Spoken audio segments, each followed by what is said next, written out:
10 Days to Faster Reading by the Princeton Language Institute, Abby Marks Beale. The competing pressures of our daily lives often leave us little time to read, but by applying this life hack, you can improve your reading speed in under 10 days.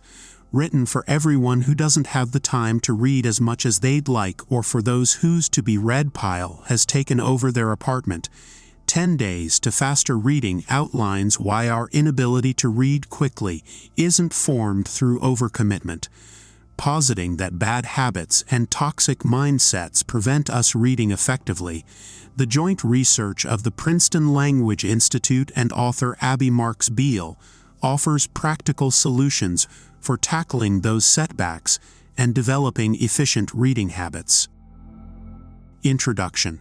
If you had your very own genie with the power to grant any 3 wishes of your choice, what would you request? Would you want unlimited wishes, the ability to fly, to find true love? What about the ability to finally get through all the books you want to read? For many people who possess a strong love of books and an infinite pile of texts to be read, that might seem like an impossible dream.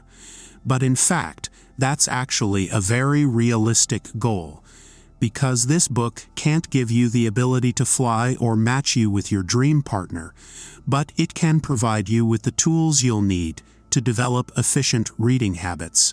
So, through this summary, you're going to learn how shedding a few negative habits and replacing them with good ones can not only help you become a faster reader, but improve your ability to retain information.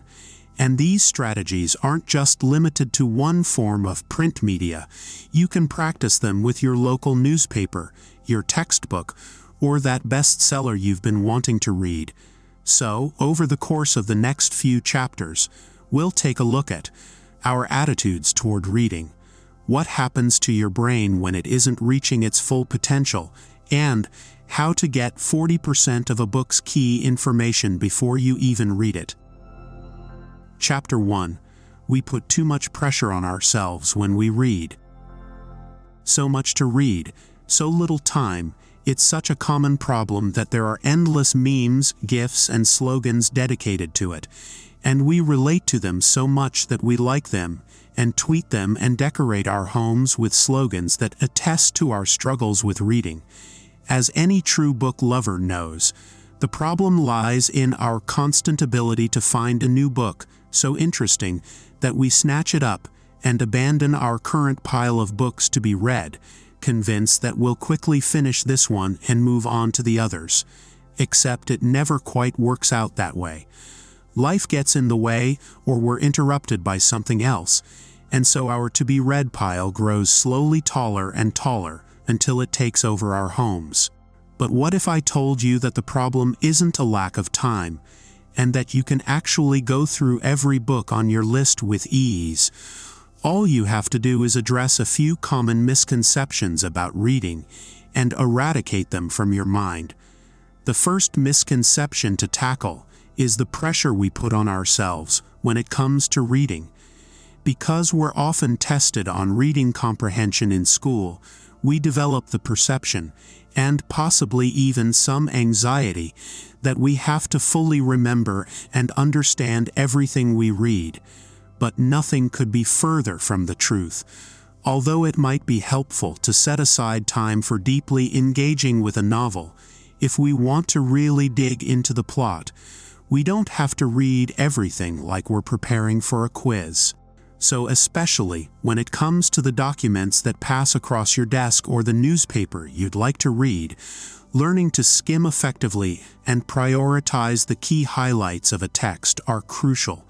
However, that doesn't mean you should read as though you expect information to go in one ear and out the other.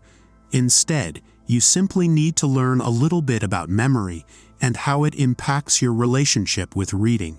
Even if you memorize something, that material lives in your short-term memory, which means it's forgotten after a few days.